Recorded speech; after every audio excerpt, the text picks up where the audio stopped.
Bon matin, Église de Sentier. J'espère que vous allez bien là où vous êtes ce matin. J'espère que vous passez un bon temps, que vous avez eu un bon temps de louange. Je veux remercier l'équipe de louange pour tout le bon travail qu'ils font à chaque semaine. C'est un gros travail de mettre ensemble les différents musiciens. Puis je veux les remercier. Je sais qu'habituellement, quand on a l'habitude d'être ensemble, on prend l'habitude d'applaudir nos musiciens pour le bon temps de louange qu'ils nous ont donné ce matin, qui nous ont permis d'adorer notre grand Dieu. Mais j'aimerais ça que là où on puisse applaudir puis remercier l'équipe de louange. Vraiment, c'est super. On est content pour ça. Quelques annonces. Tout d'abord, peut-être que vous avez vu ça passer la semaine passée. On a une nouvelle zone enfants sur notre site Internet et c'est vraiment super. Le matériel qui est déposé là, à chaque semaine, on a du matériel pour vos enfants. Donc, présentement, si vous le voulez, pendant la prédication, vos enfants peuvent écouter une vidéo avec une histoire pour les enfants. Il y a du matériel pour réfléchir sur les vérités bibliques qu'ils vont voir avec eux. Il y a des activités, toutes sortes de choses vraiment simples et vraiment intéressantes. Donc, on vous invite à aller là, sur la zone enfants sur notre site Internet. On vous a envoyé le lien par Grandir Ensemble et aussi sur notre page Facebook et on vous invite à le partager pour que le plus d'enfants possible puissent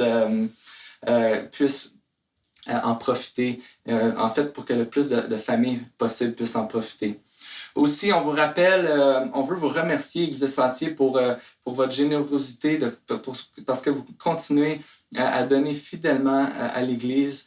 C'est sûr que les circonstances ont changé. C'est certain qu'on n'est pas présent physiquement, mais on continue à être l'Église ensemble. On continue à prendre soin les uns des autres.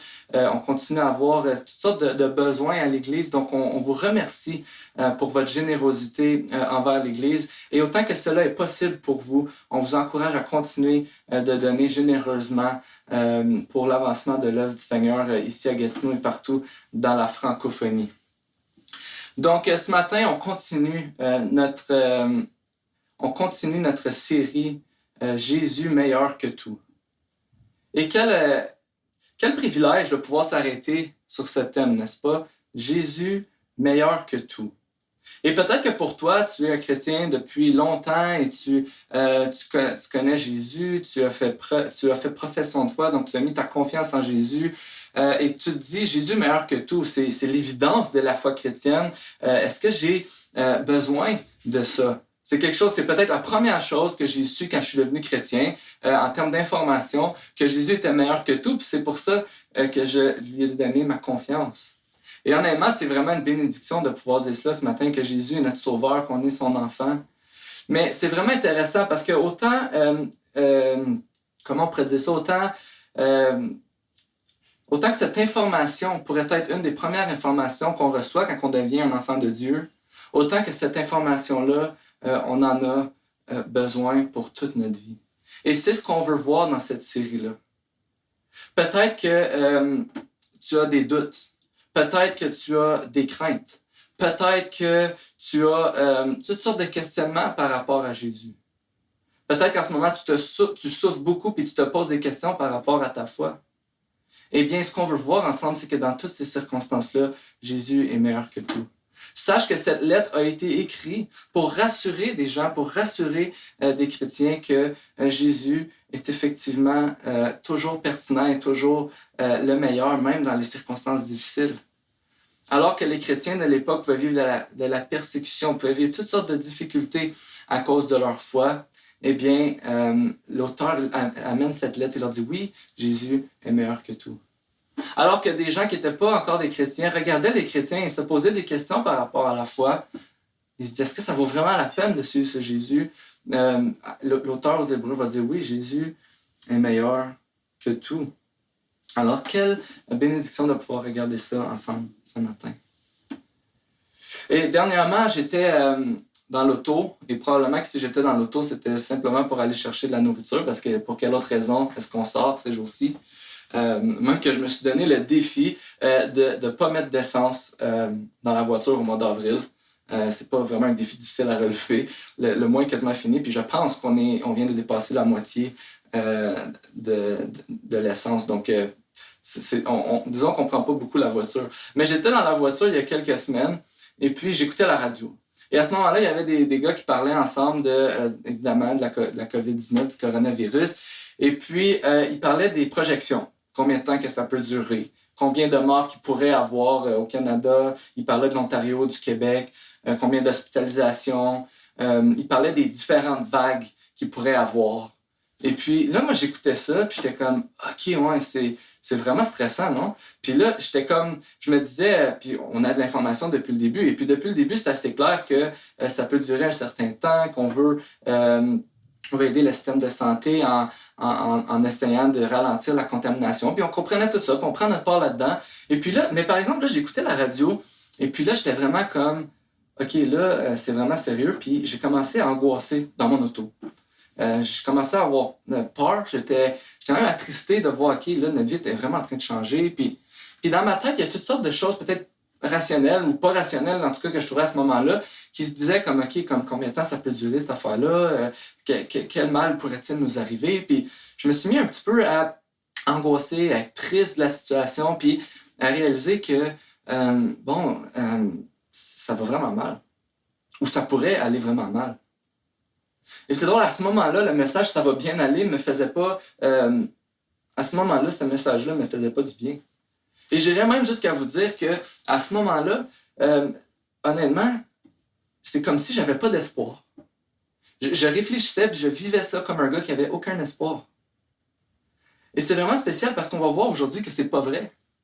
Et c'est pas vrai que je pense que j'ai aucun espoir dans la vie en ce moment, mais souvent dans nos vies, quand on vit des souffrances, quand on vit du doute, quand on vit des difficultés, on entend de l'information, on entend des messages et on laisse ces messages-là, on entend cette information-là dicter nos vies. Et certainement qu'on entend toutes sortes de messages. Dans ce cas-ci, ces jours-ci, on entend toutes sortes de messages concernant la COVID-19, puis c'est inquiétant. Et on peut écouter ces messages-là, les emmagasiner, puis même des fois les écouter un petit peu trop parce qu'on veut tout savoir qu'est-ce qui se passe, mais en réalité, on aimerait ça comme, moi en tout cas, j'aimerais ça comme pouvoir juste diminuer mon stress un peu. Puis là, je pense qu'en écoutant plus de nouvelles, il y a comme une bonne nouvelle qui va arriver, puis ça va diminuer le stress. Mais on a ces mauvais rationnels-là dans notre tête où est-ce qu'on se met à écouter l'information qu'on reçoit, puis elle affecte nos vies. Et quand on regarde les réseaux sociaux, quand on regarde les nouvelles, quand on regarde les séries, les films qu'on écoute, quand on va au supermarché, dans les centres d'achat par exemple, puis on voit les images, on voit que la société nous bombarde d'informations, de messages. Des messages qui, si on les écoute, vont nous dire si on est beau ou si on est belle ou si on est laid. Des messages qui vont, si on les écoute, qui vont nous dire si on en vaut la peine, qui vont nous dicter c'est quoi la réussite, c'est quoi le succès, qui vont nous dicter c'est quoi avoir de la valeur, être aimé. Et on va écouter ces messages-là et on risque, et bien souvent, même si on croit en Jésus, même si on sait que Jésus est là, mais à ces moments-là, quand on écoute cette information-là, on va se retrouver des fois sans espoir, puis comme même pris au dépourvu, on va laisser ces messages-là définir qui on est, définir notre identité. Et c'est vraiment important de réaliser ça. De réaliser, puis de voir ce matin, ce qu'on veut voir, c'est que le message de l'Évangile a vraiment une réponse pour nos cœurs dans ces moments-là. Et c'est vraiment ce que l'auteur de la lettre aux Hébreux est en train de dire. Peut-être que les situations sont différentes, peut-être que les messages sont différents, mais l'auteur aux Hébreux, Dieu amène cette lettre-là dans la Bible, alors qu'on doute, alors qu'on n'est pas certain, alors qu'on se laisse attirer par d'autres choses. Il veut nous rappeler c'est quoi qui est le meilleur. C'est quoi qui est le meilleur message. Et ce qu'on va voir ce matin, c'est nous devons, c'est un impératif, c'est un avertissement que Dieu nous donne. Nous devons nous attacher au message de l'Évangile parce que Jésus règne. Nous devons nous attacher au message de l'Évangile parce que Jésus règne. Et le message va plus loin. Et c'est ce que j'aime de la Bible. La Bible est remplie de ces messages d'espoir, de ces messages rassurants, de ces messages qui nous rappellent la vérité, qui nous rappellent qui est Dieu, mais elle va toujours le faire. Et Dieu va toujours nous parler dans la réalité de nos vies. Et ce qu'on va voir ce matin, c'est que nous devons nous attacher au message de l'Évangile parce que Jésus règne. Puis même si ça ne paraît pas en ce moment. Parce que Jésus règne, même si ça ne paraît pas dans ta vie en ce moment. Jésus règne. Et je crois, et j'aimerais ça que vous soyez convaincus de cela par la fin de ce message, que c'est la plus belle nouvelle qu'on peut avoir. Qu'on peut s'attacher au message de l'Évangile. Parce que Jésus règne, même si ça ne paraît pas en ce moment. Et j'aimerais ça qu'on puisse prendre le temps dans la prière. J'aimerais ça prier pour vous. Seigneur Jésus, je veux te prier que ce matin, tu puisses parler à nos cœurs. Je veux te prier, Seigneur, que non pas moi, mais que toi, ta parole puisse parler au cœur de ceux qui écoutent ce message. On est plein de questionnements, plein d'inquiétudes, plein de doutes, plein d'informations qui nous bousculent dans nos têtes. Plein d'informations qui nous définissent, Seigneur. Mais ce n'est pas la meilleure information. Et j'aimerais que ce matin, on puisse regarder au meilleur message. Le meilleur message, Seigneur Jésus. Que toi, tu es le meilleur. Meilleur que tout. Plus grand que tout. Jésus, on te prie de mettre ce temps entre tes mains. Que tu puisses vraiment nous encourager ce matin. J'aimerais ça vous inviter à ouvrir vos Bibles dans Hébreux. Le livre aux Hébreux au chapitre 2. Et on va lire en deux temps ce matin. On va commencer par lire au chapitre 2, des versets 1 à 4. C'est comme un message en deux temps. Chapitre 2, versets 1 à 4. C'est pourquoi nous devons d'autant plus nous attacher au message que nous avons entendu. Je vais le répéter. C'est pourquoi nous devons d'autant plus nous attacher au message que nous avons entendu, de peur d'être entraînés à notre perte. En effet, puisque la parole annoncée par l'intermédiaire des anges a été confirmée et que toute transgression et toute désobéissance ont reçu une juste sanction. Comment échapperons-nous si nous négligeons un si grand salut? Ce salut annoncé d'abord par le Seigneur nous a été confirmé par ceux qui l'ont entendu. Dieu a appuyé leur témoignage par des signes, des prodiges et divers miracles, ainsi que par les dons du Saint-Esprit, distribués conformément à sa volonté. Donc, tout d'abord, ce qu'on voit ce matin, c'est que le message de l'Évangile est meilleur que tous les systèmes qu'on peut bâtir dans nos vies. Le message de l'Évangile, c'est le meilleur message qui peut faire la différence dans nos vies, qui peut en fait transformer nos vies. Et c'est ce message-là qu'on doit recevoir.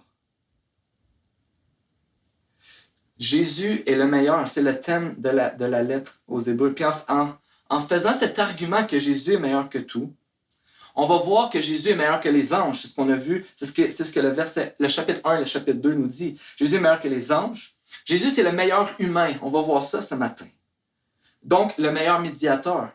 Jésus, c'est le meilleur prêtre, c'est le meilleur sacrifice. Bref, l'auteur cherche à rassurer les gens que Jésus est le meilleur. Vous croyez en Jésus, tenez ferme dans votre croyance en Jésus. Croyez ferme dans ce que vous avez cru, parce que malgré les circonstances de vos vies, vous croyez dans le bon message. Parce que Jésus est mort pour vos péchés. Jésus est celui qui vous a sauvés de vos péchés. Et Jésus est celui qui va vous donner ultimement cet espoir que les gens ont, qu'on va voir tantôt, mais Jésus va vous donner cette liberté que vous allez vivre avec lui pour l'éternité. Vous êtes peut-être dans des temps difficiles, mais Jésus est vraiment le meilleur. Comme les gens vivaient ces moments difficiles, que plusieurs chrétiens souffraient à cause de leur foi, il va les rassurer avec cet argument. Jésus, c'est la véritable solution. Jésus est meilleur que tout. Et ce qu'on voit ce matin, c'est qu'on a besoin constamment de se rappeler ce message-là. Constamment besoin de se rappeler. Ce n'est pas une information nouvelle qu'on a au début de notre vie chrétienne qui suffit pour nous garder aller pour le reste de nos vies sans qu'on s'en rappelle. Oh non, au contraire. Parce que ce que l'auteur nous dit ici, c'est rester attaché. Portez une ferme attention. Prenez au sérieux ce message-là. Je ne sais pas si vous avez déjà entendu cette histoire de cette femme qui un jour va voir son mari, puis elle lui dit « Mon amour, Je pense que tu m'aimes pas. Son mari dit, mais voyons donc, pourquoi tu dis ça? C'est pas vrai. J'ai jamais dit ça.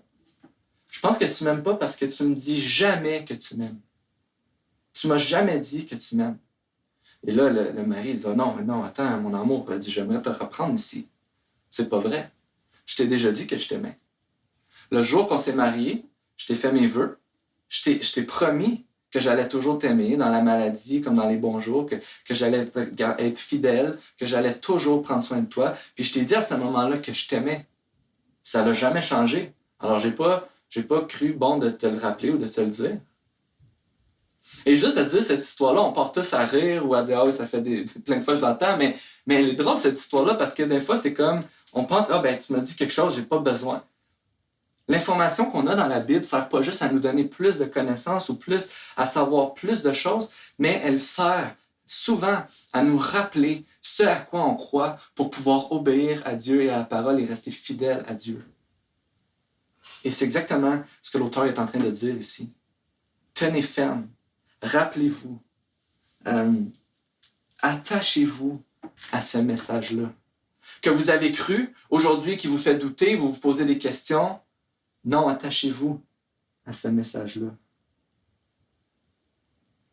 Et pour ceux qui ont du mal à croire en Jésus, qui se demandent si Jésus est vraiment la façon de vivre qui va changer leur vie, il va leur démontrer que Jésus est le meilleur. Puis l'auteur du livre fait la démonstration que Jésus est supérieur aux anges. C'était ça, on avait au chapitre 1 qui s'en il amène jusqu'ici, on voit au chapitre 2 qu'on va voir si je réalisais le verset 2. En effet, puisque ta parole annoncée par l'intermédiaire des anges a été confirmée et que toute transgression et toute désobéissance ont reçu une juste sanction. Combien, à plus forte raison, comment échapperons-nous si nous négligeons un si grand salut? Et ce qu'il est en train de faire, c'est qu'il est en train de dire Jésus est plus grand que les anges. Il va dire, si ce message-là reçu par les anges a eu l'effet de punir la désobéissance, a eu pour effet de châtier ceux qui ne croyaient pas, si ce message-là envoyé par les anges, et ici on parle de la loi que Dieu a envoyée, si ce message-là envoyé par les anges était bon, maintenant je vous parle d'un plus grand message et ce n'est pas les anges qui l'ont amené parce que c'est Jésus lui-même qui est venu l'apporter. Mais donc ici il parle, pour le peuple, quand on parle des anges, justement, parce que pour nous, peut-être les anges, c'est un peu mystique. Peut-être que toi, tu entends parler des anges, tu ne sais pas trop quoi en penser. Peut-être que tu écoutes ce message-là ce matin, tu explores la foi, puis les anges, tu ne crois pas trop à ça. Mais laissez-moi vous expliquer qu'est-ce que les anges pouvaient signifier pour les gens de ce peuple-là quand ils entendaient ce message-là. Pour le peuple juif, c'était clair que les anges, c'était des êtres puissants qui pouvaient faire des merveilles, qui étaient pas mal plus puissants et plus grands qu'eux-mêmes en tant qu'êtres humains, que Dieu a utilisé, dans leur histoire, ils ont plein d'histoires qui peuvent raconter que Dieu a visité, par des anges, a visité des êtres humains. Donc pour le peuple, c'était pas comme c'est quoi des anges, pourquoi tu nous parles des anges? Non, il est en train de dire ces êtres-là qui sont grands, qui sont puissants, qui ont fait des choses importantes. Puis une des choses importantes que les anges ont fait, c'est qu'ils ont apporté la loi de Dieu à son peuple. Le peuple était convaincu de ça. Alors, pour le peuple, quand ici l'auteur dit les anges, pour eux, c'est comme OK, ça capte leur attention. Et surtout, si les gens doutaient de revenir à leurs anciennes façons de vivre, c'est comme les anges, c'est eux qui ont apporté ce message-là, qui ont apporté la loi. Et ce que la Bible va nous dire, c'est que la loi que les anges ont apportée va servir à nous condamner, mais elle ne peut pas pardonner nos péchés. C'était un message important, mais ce n'était pas le message complet de l'Évangile révélé en Jésus. Alors, l'auteur va débuter avec son exposé sur la suprématie de Jésus, en débutant par la suprématie de Jésus sur les anges. Ça va capter l'attention tout de suite des lecteurs. Si le peuple a reçu un message important de la part des anges, alors le peuple va recevoir un message important. Et ce que l'auteur va dire, c'est mais maintenant, écoutez le message. C'est pas les anges. C'est pas les anges qui nous ont envoyé ce message-là. C'est Dieu lui-même fait homme par son Fils qui est venu sur cette terre.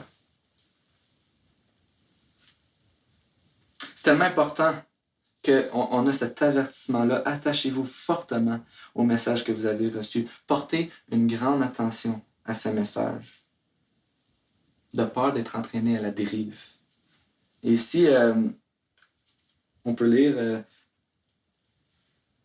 au verset 1, ça dit pourquoi nous devons d'autant plus nous attacher au message que nous avons entendu, de peur d'être entraînés à notre perte. Mais cette image-là d'être entraîné à notre perte, c'est aussi cette image d'être entraîné à la dérive. Et puis, il y a quelques années, mon épouse et moi, on est allés dans le sud pour notre voyage de noces. C'était la première fois que j'allais dans le sud. C'était la première fois que je prenais l'avion. Puis je me souviens, j'étais au-dessus dans l'avion, puis là, je voyais la mer. J'étais comme, oh, c'est vraiment vaste cette affaire-là. C'est gros. On voit pas la terre nulle part. Là, je m'imaginais être comme... Déjà, l'avion était petit dans tout cet amas d'océan-là, mais là, je me disais, si moi j'étais là, je m'imaginais là, je me disais, t'es ça, t'es perdu, t'es petit, t'es rien. Et puis là, on arrive en République dominicaine à notre hôtel, puis une des journées, on est allé faire du catamaran. Mais pas le gros bateau, mais un petit catamaran double, puis tu avais besoin de prendre un petit cours de quelques minutes, il y a quelqu'un qui montrait comment naviguer. Et puis après ça, tu pouvais partir comme, je pense, j'avais loué pendant 1 heure, puis là, tu pars pendant cette heure-là. Et puis je me souviens que à ce moment-là, j'étais en train de naviguer, et puis il y avait comme, j'ai tout de suite trouvé des repères. Premièrement, quand on est parti, j'ai regardé, je dis OK, il faut toujours que je vois cette chose-là. Peut-être, je sais pas moi, un arbre que j'avais spoté ou un restaurant ou quelque chose sur le bord de l'hôtel, mais il faut toujours que je vois ça. Puis en plus, l'autre chose, c'est que de l'autre côté, il y avait un bateau, un bateau qui était un naufrage. Puis c'était comme un ancien bateau tout rouillé qui était dans la mer. Et puis moi, je me disais, il faut toujours que je navigue entre la plage puis le bateau. Puis je ne vais pas plus loin que ça. Donc, je m'étais fait des points de repère. Pourquoi je me suis fait des points de repère? Parce que j'avais peur que si, mettons, je partais en mer, puis qu'à un moment donné, je ne savais plus où j'étais, ben j'allais, comme tu peux naviguer, puis là, tout d'un coup, tu t'en rends pas compte, mais tu pars à la dérive, puis tu ne sais pas où est-ce que t'es. Puis pour les navigateurs pour les navigateurs qui partent en mer, c'est la même chose. Bon, aujourd'hui, il y a les images satellites, il y a tout, mais on a besoin d'être dirigé.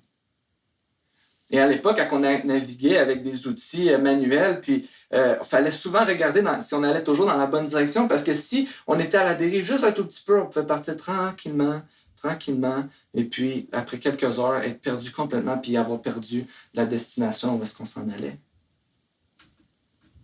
Donc ici, quand l'auteur il parle de peur de vous entraîner à votre perte, il est vraiment en train de dire, attachez-vous à ce message-là. Ce message-là, c'est votre ancre. C'est votre voile, c'est votre direction, mais c'est aussi votre ancre. Puis c'est lui qui va vous donner, qui va vous ancrer dans cette vie. Puis si vous ne vous attachez pas, vous allez partir à la dérive, ça va vous entraîner à votre perte. Puis détrompez-vous si le message qui était plus petit a apporté des conséquences pour la désobéissance. La conséquence pour la désobéissance du message de l'Évangile va être encore plus grande. Et on sait, la Bible nous dit que la conséquence du péché, c'est la mort. Et de rejeter le message de l'Évangile apporte à la mort et être perdu pour l'éternité sans Dieu. Donc,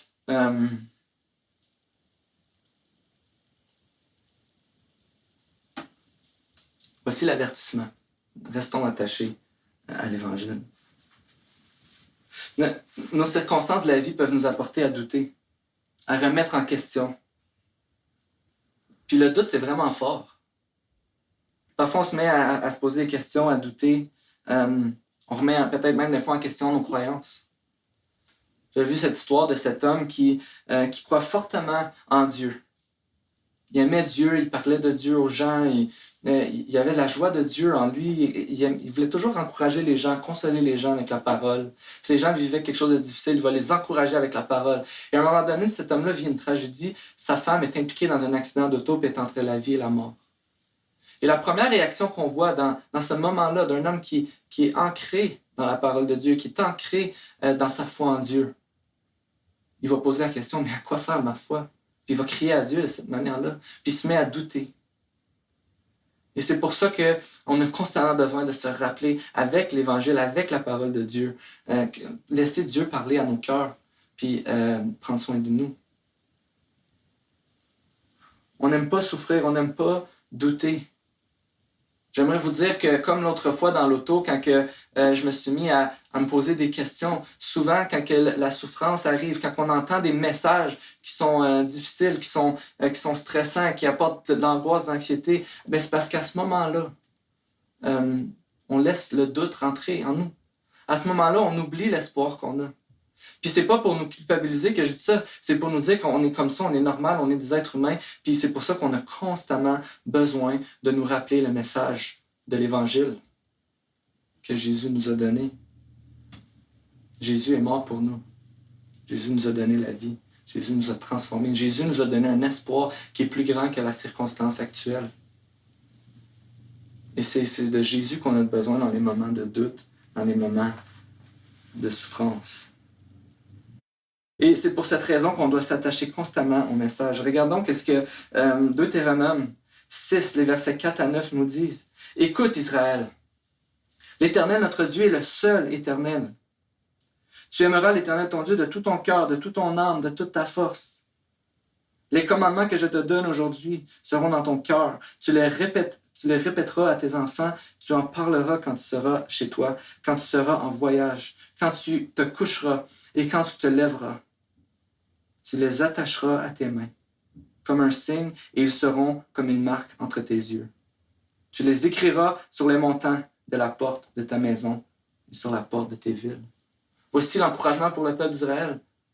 Cette relation-là que tu as avec Dieu. Tu aimeras le Seigneur ton Dieu de tout ton cœur, de toute ton âme, de toute ta force. Les commandements que Dieu t'aime, ce que Dieu te donne, qu'il te donne parce qu'il t'aime, tu vas les mémoriser. Tu vas les écrire partout. Tu vas t'en souvenir. Tu vas entretenir cette relation avec Jésus. Tu vas garder ce message que Jésus t'a donné. Et c'est ce que Dieu nous montre. Et voici 4 façons qu'ici, la supériorité du message de l'Évangile est démontrée. On l'a vu, c'est Jésus lui-même qui est venu, c'est la raison numéro 1. Jésus lui-même est venu pour nous donner ce message-là. Mais on voit aussi que ce message-là a été confirmé par des témoins. Vous avez entendu parler de ce qui s'est passé. Il y a des gens que vous connaissez qui vous l'ont dit. Et ces témoignages qu'on peut voir dans nos vies, peut-être que nous, on n'a pas, 2000 ans plus tard, on ne peut pas en parler avec Pierre ou Jean ou Jacques, mais il y a toutes sortes de témoignages de l'œuvre de Dieu dans la vie des gens qu'on entend tout le temps. De ces personnes-là qui ont passé au travers des moments difficiles, de ces personnes-là qui ont apporté l'Évangile à des endroits difficiles, de ce que Dieu a fait à d'autres moments. Ces témoignages qui confirment l'œuvre de Dieu dans la vie des gens. Et ce qu'on voit aussi, c'est que Dieu lui-même va témoigner de sa puissance, de la grandeur de ce message-là. Et dans le Nouveau Testament, on voit plein d'endroits où est-ce que quand les gens annonçaient l'Évangile, quand les gens parlaient de Jésus, ce message-là était accompagné de miracles, de puissance, de guérison. Pourquoi? Pour démontrer que ce message-là, ce n'est pas un message humain. Démontrer que ce n'est pas juste quelqu'un qui a pensé à une bonne idée, mais c'est vraiment le Dieu de l'univers qui dit « Regardez ce que je suis venu faire pour vous. Je suis venu vous donner la vie. Je suis venu vous régler votre plus gros problème, qui est votre rébellion avec Dieu, qui est le fait que vous avez abandonné Dieu. Puis je vous aime, je vous offre le pardon par la mort de mon Fils à la croix, accompagné avec des miracles. » Et la 4e façon qu'on voit, c'est que Dieu a distribué des dons. Les dons de l'Esprit. Puis aujourd'hui, Dieu continue à distribuer ces dons pour qu'on puisse témoigner de qui est Jésus, pour qu'on puisse, ensemble, l'Église, pouvoir bénéficier des dons des uns des autres, pour pouvoir voir la personne de Jésus, pour pouvoir goûter comment Dieu est bon, comment Dieu prend soin de son Église, comment Dieu prend soin de ses enfants. Ce message-là, c'est un message puissant que Dieu veut qu'on goûte aujourd'hui. Qu'on puisse s'y attacher.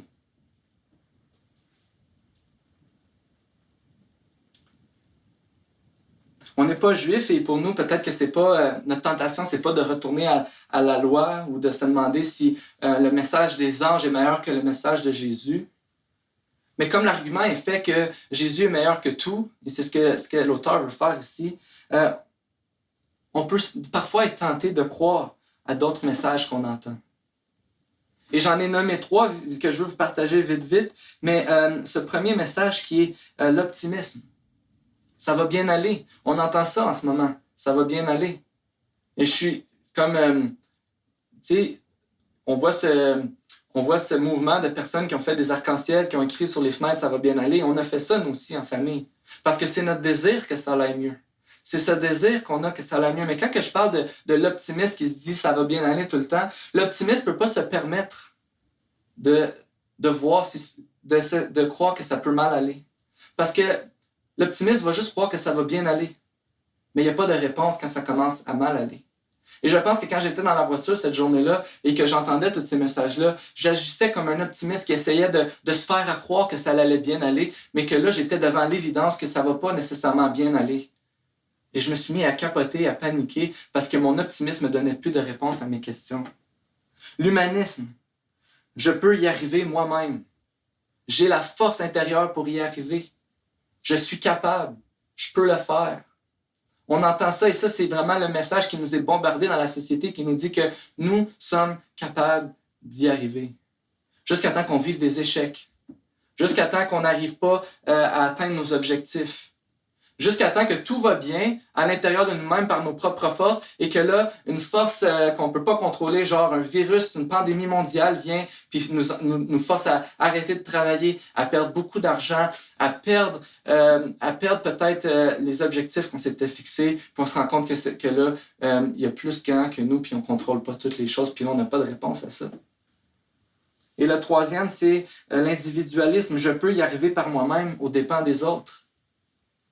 Et encore une fois, jusqu'à temps qu'on se rend compte qu'on a besoin des autres, puis peut-être qu'on a blessé trop de gens dans nos vies ou que les gens ne sont plus autour de nous, ou mais que là, on se dit, ça fait plus de sens avec ma façon de voir les choses, je ne peux pas y arriver toute seule. Et je pense qu'en ce moment, c'est une des choses qu'on est en train de vivre avec la situation de la COVID-19, comment est-ce que les gens sentent le besoin d'être ensemble plus que jamais, alors que quand on avait la liberté d'être ensemble, on visait le gain personnel. Et ça, c'est dans nos cœurs. Et ça fait passer. C'est des messages qu'on entend constamment. Le problème, c'est que ces systèmes n'ont pas de réponse quand ça va mal.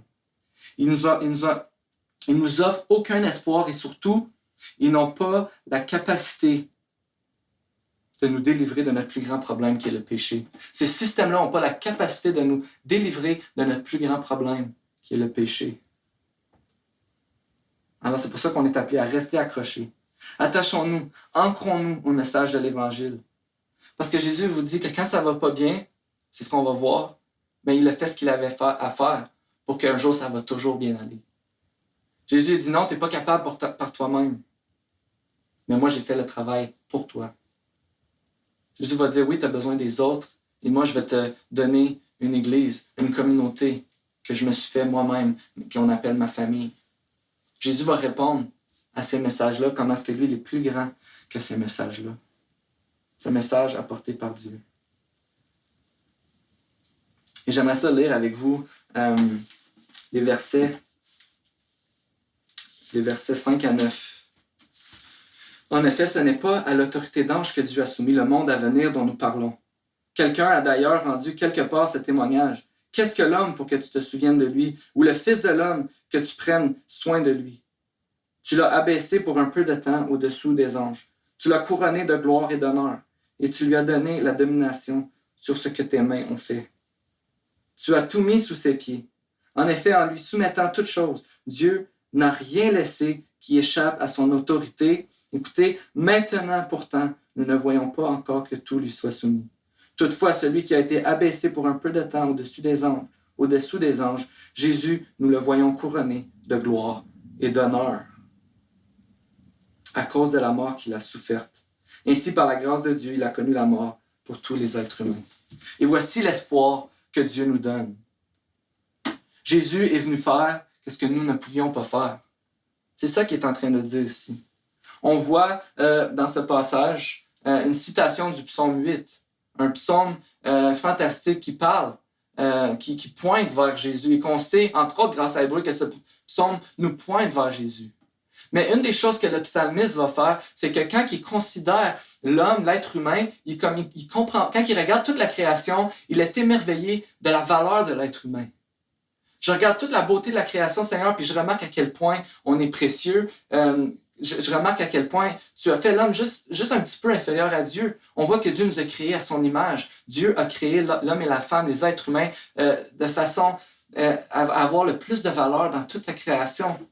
Est-ce que vous pouvez croire que tout ce que Dieu a fait qui est beau, qui est bon, quand on regarde toute la création, aux yeux de Dieu, nous sommes ce qu'il a de plus précieux? Et c'est en regardant ça que le psalmiste David est comme, il est émerveillé devant cette réalité. Et ce qu'il va dire aussi, c'est qu'il va revenir à la Genèse en disant que tout a été mis sous l'autorité de l'homme. Et c'est vraiment ce qu'on voit dans la Genèse. Au début, Dieu va faire le monde, Dieu va faire l'homme et la femme à son image, et il va donner aux êtres humains ce mandat-là de prendre soin du jardin, de le cultiver. Ils deviennent comme les rois puis les reines de cette terre à la place de Dieu. Ils vont représenter Dieu, ils vont diriger.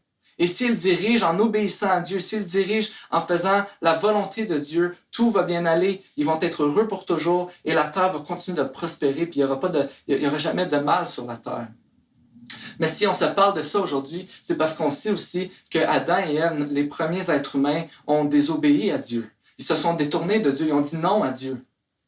En fait, quand ils ont pris le fruit que Dieu leur avait défendu de manger, il leur avait dit que le jour où vous allez manger de cet arbre-là, vous allez mourir. Quand ils ont pris ce fruit-là, ils ont dit à Dieu, on choisit que nous, on sait ce qui est bon et toi, tu ne sais pas ce qui est bon pour nous. Et ce jour-là, l'humanité a échoué à diriger pour Dieu, à être en relation avec Dieu. Et ce qu'on voit dans ce passage de la lettre aux Hébreux, c'est que Jésus est venu comme un être humain.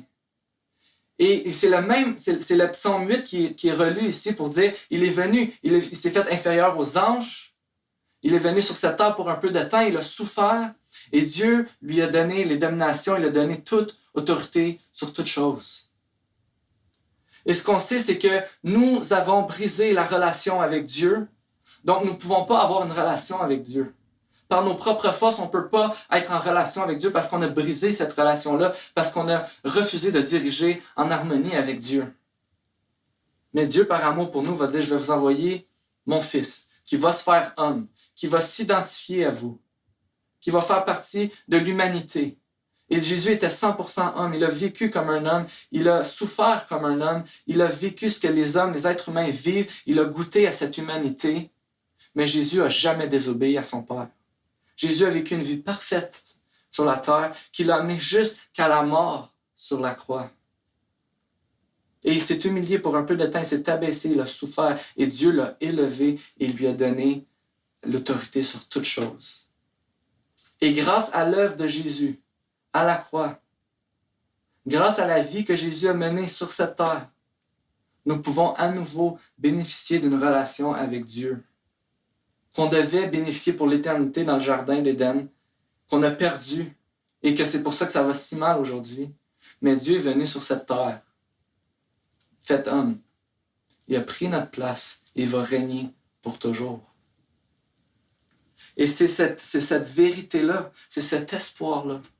Oui, ça va mal aujourd'hui, tu peux vivre des difficultés, mais Jésus, le meilleur humain, qui a vécu une vie d'obéissance complète et qui, à la croix, il a pris notre désobéissance. Il nous a pardonné de nos péchés, il nous a donné sa vie parfaite. Il n'y a aucun autre message auquel on peut s'attacher qui va nous sauver, qui va nous donner ce qu'on veut vraiment. Il n'y a pas de plus grand. Jésus est le plus grand. Jésus règne.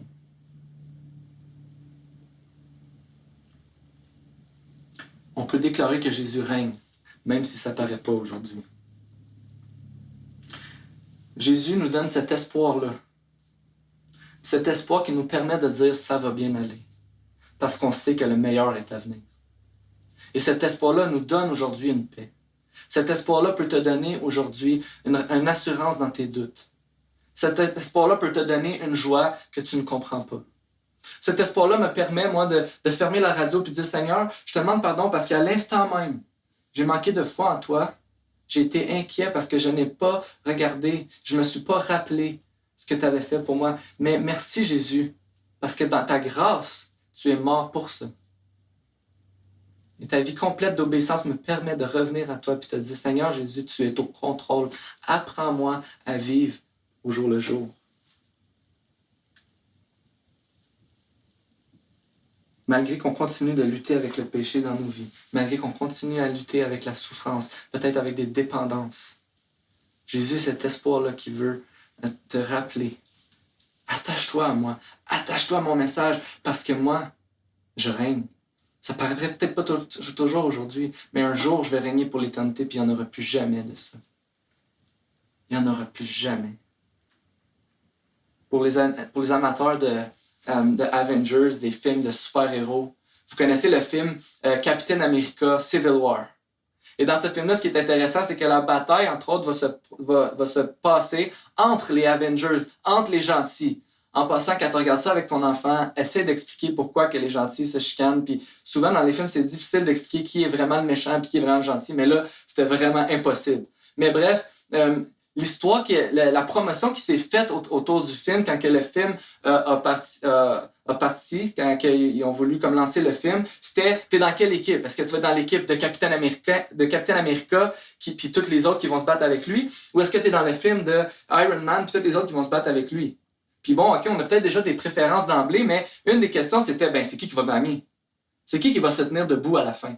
Donc, le débat, c'était, moi, je pense que Captain America, avec son équipe, sont plus forts. Ah non, Iron Man, avec son équipe, là, il y a Spider-Man qui s'est joint à lui, puis eux sont vraiment plus forts. Puis, ceux que tu crois qui sont les plus forts, tu vas te ranger derrière eux parce que tu dis, à la fin, c'est avec eux que je vais gagner. À la fin, c'est eux qui vont gagner, donc ça, c'est mon équipe parce que j'aime pas ça perdre. Mais quand je pense à cette phrase de Jésus qui dit que Jésus règne, même si ça ne paraît pas en ce moment, qu'est-ce qui est un espoir là-dedans? C'est que peu importe les espoirs qu'on se met dans nos vies pour avoir ce qu'on veut, peu importe les messages que tu entends, j'aimerais te dire ce matin que le message de l'Évangile, Jésus qui est mort à la croix, qui a vaincu la mort, il a déjà vaincu la mort, il a déjà gagné, qui nous amène cet espoir de la vie éternelle, ce message nous rassure puis nous assure qu'à la fin, c'est Jésus qui va être debout. À la fin, c'est Jésus qui a gagné. Puis moi, je veux me trouver dans son équipe et je veux le suivre, lui. Et c'est ça, cet espoir que Dieu nous donne, que Jésus est le meilleur. Et dans ma vie, j'ai jamais été autant encouragé puis autant reconnaissant de connaître Jésus. Je vais être très franc avec vous. Parce que je vois que nos certitudes ou que nos difficultés, les choses qu'on utilisait peut-être pour nous rendre, pour nous donner une illusion de contrôle ou nous donner cette illusion de réussite ou cette illusion d'accomplissement ou de toutes ces choses qu'on recherche dans nos vies, de valeur. Toutes ces choses-là sont ébranlées en ce moment puis nous rendent incertains puis instables puis peut-être même très stressés puis angoissés. Mais vous savez quoi? Jésus nous rassure de sa vie. Par sa mort et sa résurrection, Jésus nous assure de la vie éternelle. Et honnêtement, en ce moment, malgré toutes les difficultés de solitude, les difficultés qu'on peut vivre, les doutes, Jésus nous donne cet espoir-là. Et je me réjouis de cet espoir-là. Je suis fier de cet espoir-là. Je suis content de partager cet espoir-là. Et puis j'ai envie de partager cet espoir-là. Puis j'ai même le goût que mes voisins, puis les gens qu'on connaît, que les gens les Québécois et les Québécoises qu'on connaît, puis même ceux qu'on ne connaît pas, je veux que les gens, que Gatineau puisse connaître le message de l'Évangile, qui est le seul message d'espoir. Alors ce matin, ce que je veux nous encourager, c'est qu'on puisse s'attacher au message de l'Évangile. S'attacher au message de l'Évangile. Parce que Jésus règne. Jésus a vaincu la mort, Jésus règne, même si ça ne paraît pas en ce moment. Jésus règne. Il est notre espoir. Soyez bénis, Église de Sentier. Bon dimanche.